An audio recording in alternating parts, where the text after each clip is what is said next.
Hello and welcome to the Pink Lookbook. My name is Liz. I'm a fashion and art historian and the founder of the fashion label Pelagona, and on this channel I'm telling you the stories behind fashion trends. For this video I thought I would like to do something a bit more different. Fashion month is over and I've been through the whole footage of all the fashion weeks in New York, Milan, Paris. And you may have seen last week I uploaded a video about the current Spring 2024 ready-to-wear collection by Saint Laurent, which has a strong link to the brand's heritage and history. And then I thought, why not do something more related to the present and discuss with you some collections that caught my attention. This is not about the social media noise. This is my opinion, what I think about them, why I like them, why I don't like certain garments. And I would say we just dive in. Let's start with my favorite, Schiaparelli. For those of you who know me or who have been following me on social media, it comes as no surprise that I'm a big fan of Daniel Roseberry's interpretation of Schiaparelli. As I said in my video about Saint Laurent, it's not an easy task to be the creative director of a brand like Schiaparelli or Saint Laurent because they come with such a big heritage, with such a big name. But I think Daniel Roseberry does it really well because he is not too literal, it's not too gimmicky. It feels very modern. It still is Schiaparelli. When you look at it, you can tell. But it has kind of like a twist, a modern twist by the designer himself, and I think he's quite successful. And recently we've seen a lot of Schiaparelli on the red carpet, the big couture moments. And now Roseberry is trying to also tap into ready-to-wear. From a business perspective, of course, that makes sense. And of course, ready-to-wear for me is something where I can just open my wardrobe, I take something out and I wear it every day. With Schiaparelli, I would say it's maybe ready-to-wear but grand. You have to be a certain type of person to wear those garments, but still there are certain garments in there that you can wear to many occasions. And I also found some that I really like. So let's just look into the collection. I like the tailoring. And of course, already the second look shows you it's nothing normal, ready to wear. It's this like grand thing that looks a bit like a straw hat, but I think it's quite funny. Of course, it's nothing that we would see on the bus in the morning, but still, it's a Schiaparelli interpretation of ready to wear. The first look that I personally really liked was look number 7, because it is this dress with the big shoulder. And by looking at it with this styling, of course, it's Schiaparelli. We see that because of the gold jewelry, because of the accessories on the head. But this is a gown that we could wear to a ball or to a function if we don't want to make it look too Schiaparelli. It is a beautifully tailored gown that I would love to wear, for example. So I think this is really nice. I'm not a big fan of the nude tone because I think it really depends on your skin tone. On darker skin tones, it looks amazing. On myself, I really don't like it. I really liked also these blazers with the details, with the stains of color, the reference to Elsa Schiaparelli herself, the chains. Then also we have on look number 10, there is the telephone, the parts that she used from Salvador Dali. So again, there's a subtle reference without being too gimmicky. And then another important reference is the padlock, which has been a very important detail for the Schiaparelli brand since the 1930s. And it comes throughout the collection. I've seen it also on the shoes later, on the belts. It's kind of a nice detail, and it also stands for something like you lock away your secrets. And then we come to the lobster. As you may know, the lobster is a signature animal for Schiaparelli. The lobster dress is one of the most famous dresses in fashion history, we can say. It was launched by Elsa Schiaparelli in 1937. The Duchess of Windsor was wearing it, and for that time it was very daring because it was kind of transparent, sheer. Also the colors, the cut, and the statement was very, very daring at the time. And it is a reference to her artist collaborations with Salvador Dali, for example. And I really like his interpretation of it. It's this very big gold necklace, and it's almost, I would say, the lobster in real size. And this is another reference to Elsa Schiaparelli herself, because in the 1950s she also got famous for her big jewelry with, for example, animals on them. There's a moth brooch, for example, and I really liked it. I like the top and the skirt themselves, and then this big lobster in front. I would say I would wear it. Maybe it's a bit OTT, but this is something that we all need to judge ourselves. I think it's a very, very smart reference, very modern. And then I also saw the reference to the lobster in look 14, which is really nice. I personally have to say I would not wear that outfit. It's a bit too creepy for me, but creepy is also Schiaparelli. That was something that she wanted to achieve with her designs also. And basically you have to look twice. You see the lobster sitting in front at the skirt in this cream outfit. It looks very modern, it looks very cool and creepy, so I think this is also a successful look. I am also a big fan of all the blazers and jackets because I think they are wearable. Of course, I'm also a big fan of the big shapes. Again, I'm not sure if we can wear that every day when we walk to work, but the effect on the runway was nice. I also liked look number 25, which was again pinstripe. It was a small top and very, very wide shaped trousers. And then again, we have the padlock belt. So I think this looks really cool. This is definitely something that I would like to wear. I am a big fan of the stripes. Also this jacket here, I think with the gold looks really beautiful. It's for me the ultimate summer feeling with also these navy stripes. And then in look 27, there was again a reference to the lobster and these big shaped jewelry items. And then I saw this bathing suit, which seemed a bit out of the collection. I was like, oh, what is he trying to do here?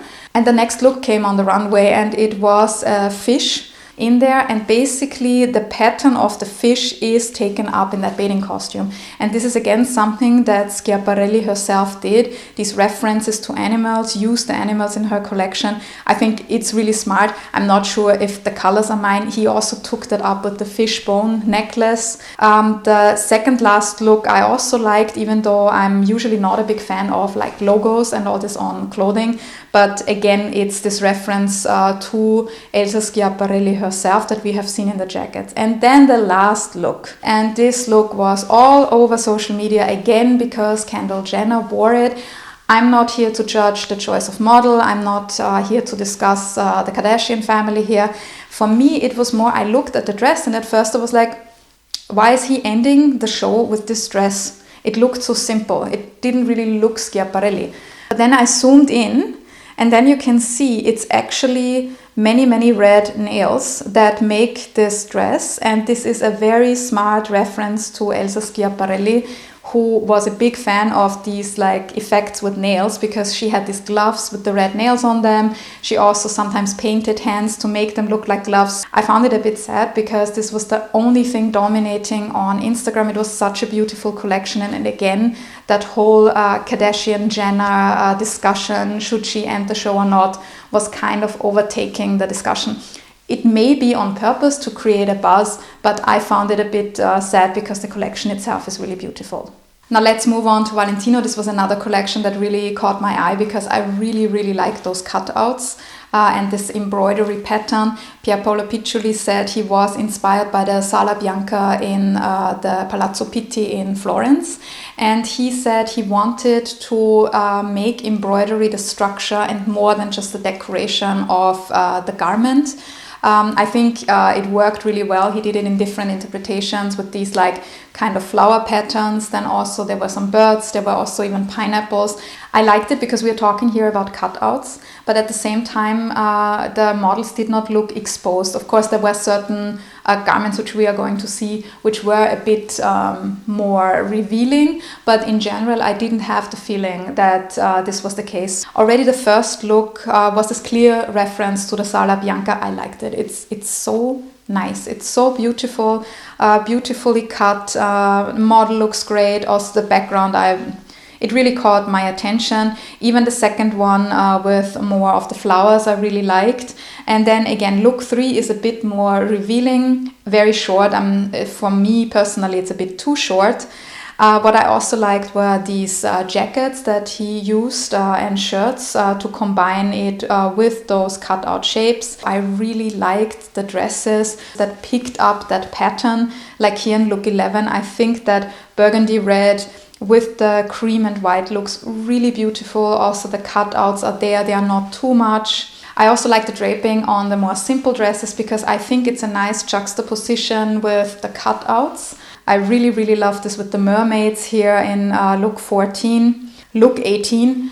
I'm always a bit, with jeans, I'm a bit careful, but I love those cutout jeans. I think they look really, really cool. It's a really nice outfit, and it's definitely something that you can wear in summer. I really liked look 25. It's this very loose jacket, blazer jacket with loose pants. I'm usually not a big fan of it. I like my jackets more tailored, also the pants a bit slimmer, but the green color is very beautiful. I like the print on it, I like the reference, it just looks really, really nice on a spring day, on a summer day. And then look 32, that cape is so beautiful. I like the color, I like the reference. It's again this mermaid reference, and with the jeans it just looks really smart. We have the cutouts and the print again in look 43 with like a light blue color, which is also very nice. Look 45 with the knit. For me, if I don't have shoulders on my knitwear, I'm always like, okay, it's not really great for winter here, and in summer it's also quite warm, so I'm always a bit skeptical of those, but that's a personal choice. Look 57, the leather jacket I really liked in that red. So this is also something not only with the crop top and the micro skirt that the model is wearing. If you think about just with jeans and a white t-shirt, this could look really, really cool. Look 63, I'm not a big fan of because of the shape that it makes even on the model's body. I loved look 64. It is very, very beautiful, and if you are brave enough to wear this, because it is quite exposing, it is a beautiful dress. I love the bottom, that it's sheer, the cutouts on top, like it's very nice. And then look 65 I also liked because it's again the reference to the mermaids that we have seen before on the transparent fabric with all of this embroidery. And it could be, I don't know if it is, the reference to the chandelier and the Sala Bianca. I think this was also a very nice collection because it's ready to wear. And for me, ready to wear is always important. Can I really wear this when I go out to work or see my friends or do something else? So I think that was quite a successful collection. Now let's move on to Alexander McQueen, which was very emotional, not so much because of the garments, but because creative director Sarah Burton is leaving the company after 26 years. And her collection was inspired by female empowerment, similar to Saint Laurent. She said elements of inspiration were Elizabeth I, the female body, which we will clearly see when I go through the designs. Also, the Polish artist Magdalena Abakanowicz was a big source of inspiration. In general, I always like Alexander McQueen and the cuts and the shapes because they look really smart. Some items like look 2, I'm not a big fan of the yellow here. Also, this top for me is a bit too much. I know some people like it. I'm not sure if it's really that much of ready to wear for me. I liked look 3 because it's this brush stroke, or what looks like a brush stroke across the blazer. I think this is also a reference to Abakanowicz.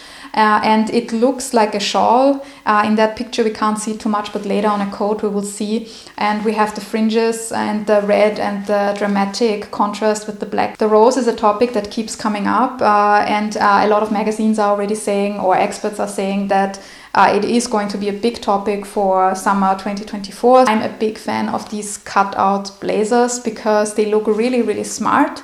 It is something that you could wear for a dinner, for example, and it is quite sexy. Also, the structures with the shoulders make you look really like kind of powerful, I would say. And again, the coat in look 13 is this brush stroke, and we can see here we have the fringes, that it is an integrated shawl.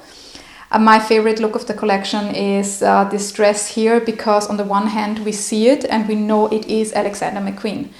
It is the styling, it is the dress, and it is a reference to Abakanowicz. And when we zoom in, we see the anatomy of the body, we see a hand also. And I think, again, this is something very McQueen, because it's, on the one hand, it's a bit creepy, and it's also this like reference to death, which he himself very often had. And also the way the model is styled, it just works really well. Even though it has this like kind of morbid touch, I think it's a really cool dress. Also look 16 I like very much, because for me, when I look at ready to wear, I always judge the garments also for wearability for me. Could I wear this on a daily basis or for certain events? And I think this red dress is really beautiful. You could wear it to a ball or a function, evening gala, or to a wedding, if you have a friend who doesn't mind that you show up in bright red. I'm usually not a big fan of these super structured garments because I find it, for ready to wear, a bit difficult to wear. Look 22 I liked. I like the skirt because it's a mini skirt that's not too short, not too long. Also the fringes make it look really cool. So this is definitely one item that I would consider wearing. On the runway, the top looks amazing with it. And I also get the idea you have the flowers and again a bit like the creepiness of it and the reference also to the female body. But I'm not sure if in real life that top would look great. I love the knitwear in look 23. Again, we could say it's not really ready to wear, but I love the structures. It looks so beautiful. I am not a big fan of these transparent looks. They come as dresses and then also as a jumpsuit. I think you have to be very confident or really like that style. I love look 28. And then in look 40, clear reference to the female body. I don't think I need to explain it, what it is. It looks quite funny. I'm not sure if this is the dress that I would wear, but I would definitely wear look 42. This dress is so beautiful. It has this subtle reference to certain female body parts as well. It still looks like a flower, and I think it just looks really stunning. And I love the colors, that red and blacks. And then, of course, Naomi Campbell at the end in this silver metallic look. Like, if somebody can pull an outfit off, it's Naomi. It looked great. Again, variability for ordinary people we need to talk about, but it looks really cool and it definitely was a moment on the runway. Was it one of the most innovative collections that we've seen from Sarah Burton and Alexander McQueen? Probably not, but it was a good one. It was a nice one. There were many items that you could wear, and I think it was quite a nice way for Sarah Burton to say goodbye to the house of Alexander McQueen, and I'm very curious what's going to come for the brand in the near future. And now let's move on to Chanel, which was highly polarizing online. A lot of people hated it. I have to be honest, I'm also not a big fan of it, but let's look at it and maybe we get a feel for it. It's a year of high expectations for the brand and also Virginie Viard, the creative director, because we just had the exhibition about Karl Lagerfeld in New York, so we are all reliving the Lagerfeld times. There was also the Met Gala, so everybody thinks about his iconic designs. I can imagine it's not that easy to work with that legacy, and even though she always worked closely with him and he also recommended her, it is quite a big task to take on. So I found it not really cohesive. There were so many different materials, shapes, patterns, so many accessories. I know that accessories is a big business, but I don't know, it kind of felt that there was not one language. The inspiration of the collection is that it's holiday inspired, 1930s inspired. Then I see the tweed kaftans. And I like the color of the tweed, I like the type of tweed, but then again, I'm looking at it and it's kind of like a kaftan that is also a jacket, a blazer. And then I see the flip-flops and I'm like, yeah, I know holidays and beach.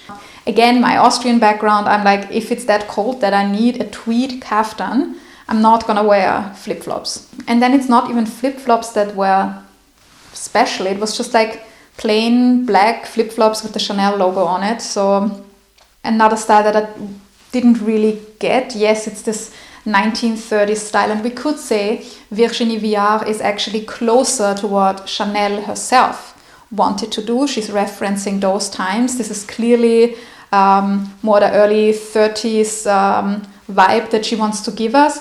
Lagerfeld's take on the brand was more like, I would not say rock and roll, but it was more like experimental with it because he knew he had to change what Chanel was doing until the 70s. So we also have a different setting here, but again, I'm looking at that dress and I'm like, yeah, it's okay, it's nothing special. I don't really understand that pink, black tweed pattern. And then stuff like look 12 comes up and I'm like, really? I really don't want to be mean here, this is my personal opinion, but that top with, I think it's strawberries, paired with that skirt, the materials, I'm not sure if this is really flattering. I know we are talking about the beach here, but this looks like I'm wrapping myself in a towel. Then at the same time, I'm seeing the flip-flops and then I see boots. So I'm like, are we in spring or are we in winter? In look 14, I actually like the pattern of the top. It's quite interesting, but because of the gloves and those puffy details on the jackets, it's kind of distracting. I think without them, it would have been a nice look. I also actually like those stripes in look 15. And then suddenly you have this big pattern paired with those ballerinas that I'm not a big fan of either. Look 18 for me was a schoolgirl that doesn't really know what to put together. This Barbie core, I don't even want to say it, but I think after this year and the Barbie movie, we've seen enough of that style. I know why they are doing it, because Margot Robbie is a brand ambassador and we just saw it and people might buy it. So they might still be into this pink, and I usually love pink. So it actually looks what Barbie would have worn in the 90s, but Barbie in the 90s was not always very wearable. It was very pink. So that's a different interpretation. Maybe you want to check out my video about the styles and the fashion history of the Barbie doll to learn more. And then look 21, I know where it is coming from. It is the times of when women wanted to wear different silhouettes, not these super feminine silhouettes anymore with the corset, for example, and Gabrielle Chanel was one of the inventors, you could say, of that silhouette. And I actually think that the shape and cut are really beautiful. Just that color combination and the material and the pattern are nothing that I particularly like. Yeah, and then the stockings in look 23 and that whole outfit, it kind of like looks like a nurse uniform that has a camellia on it. Look 24, I've seen a lot online. I actually would like the color combination and also the cut of it. I'm not a big fan of the material. Again, it looks like a towel. Again, we have a completely different pattern, which also Lagerfeld did. He mixed a lot. And even with other designers, we see that they mix, but somehow it just doesn't feel that it clicked. Actually, in look 29, that pattern that I didn't like before, I kind of can live with it because it looks a bit more interesting with the detail. I also like that asymmetric cut. I do have to say, I think the styling was really off. The hair was not nice. She wanted probably to achieve this beach look, the beach waves, the easy hair, but it just looked a bit messy on the runway. Look 33, I like the coat with the stripes and the details. This was definitely something. And then I can even forget the ballerinas. Look 42 again. I don't know if it's leather or latex or what is the material here, but again, the big logo. Okay, yeah, Lagerfeld did it also, and I didn't like it when Lagerfeld did it. But it just, if you look at the collection as a whole, I can't really tell you without being told that it is about summer. Look 45 I actually liked because it is a bit more, again, this whole Chanel theme. I also like the reference with the neckline because if I see it right, it's a bit dark here, but I think it might have a flap in the back.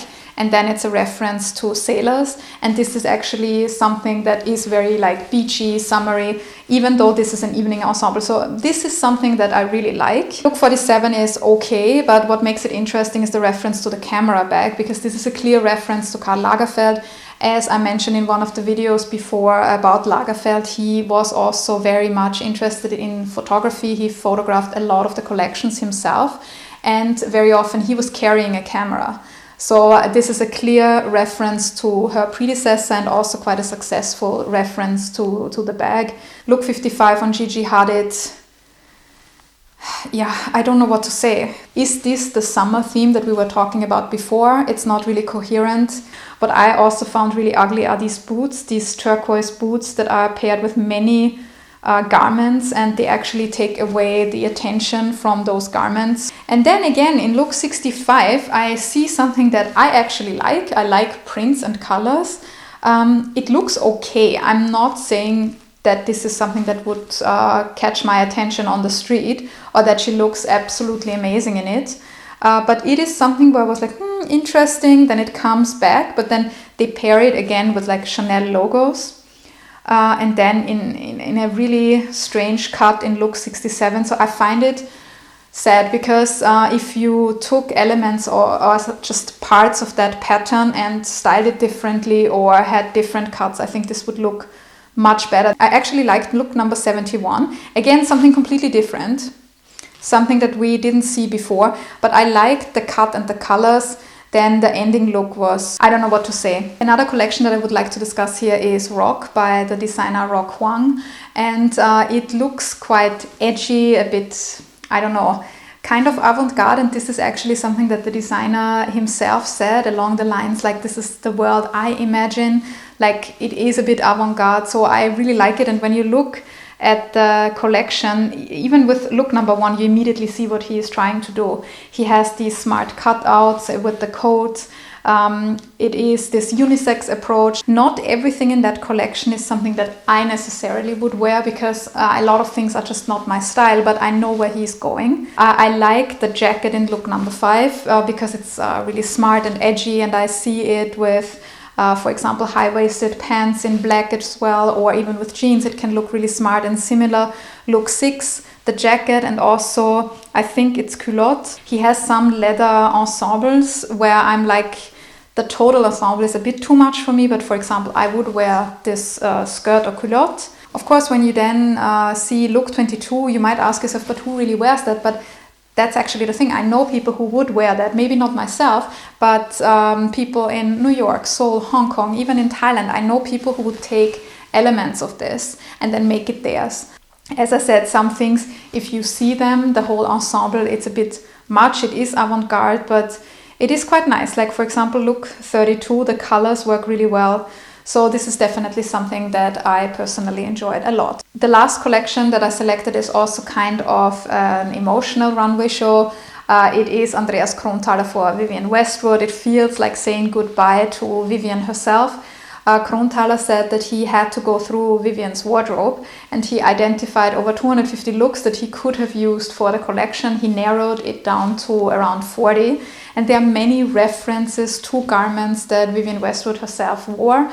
Immediately we see the typical Westwood tailoring.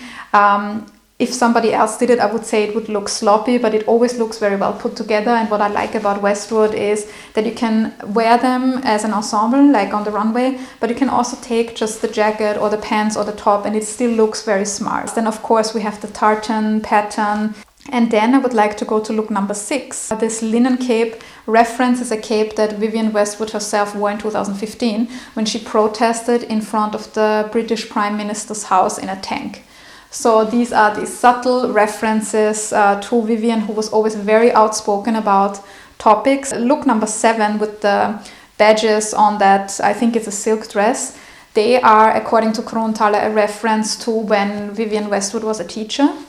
And then, of course, we have the signature blazers, this nice Vivienne Westwood cut. Like, I also like look 16, it looks really sleek. I like look 19 because I can see how I would wear that. Then I saw look 22 and then I thought like, didn't he say he based it on Vivienne's wardrobe? But then when I think about Vivienne Westwood, yeah, she probably would have worn something like this. So it all kind of makes sense. Look number 33 has a reference to the Native Americans. So I know this will then be discussed online. Is this okay to use it, or is this already cultural appropriation? But Kronthaler said that Vivienne Westwood herself said that she thinks the settlements in America and what was done to Native Americans was one of the most atrocious things that happened in history. So taking up this element is, I think, something that Kronthaler did on purpose to show her strong political commitment to certain causes. Again, if you just see it and don't know the context, I think it can be misunderstood, but I think he's just taking the risk. Then we have a polo shirt dress. This is similar to the rose that I mentioned before with Alexander McQueen, something that we will see. And it's quite funny because just last week I said in a conversation that everything that we wore when we were young is coming back. And I said like, oh, please don't bring this preppy polo shirt look back. And then I saw in Paris so many polo shirts. So I was like, maybe it was because I mentioned it or I had a feeling that it's gonna come. I really liked look 37. I like the structure of that top. It looks really pretty. It is so well made. I loved look 38. This is so Vivienne Westwood. It is an exaggerated cut. Of course, you have this emphasis on the upper body. You have the accentuated hips. And it's probably not for everyone, but I really, really like this dress. Of course, there's also another version in look 39, which is more the avant-garde version of it. But I would actually say that this white dress is probably one of my favorite items of this collection. These were just a few collections that I discussed now, and I'm really curious, what did you think about those collections? Maybe not only this Kendall Jenner moment in the nail dress by Schiaparelli or the disaster at Chanel. Let me know in the comments below what you think, or if there are other designers that you particularly enjoyed this time, also let me know. You can also send me an email on thepinklookbook.com, or we can discuss on my social channels. If you enjoyed this video, please don't forget to like and subscribe. I hope to see you soon again. Thank you very much for watching. Goodbye.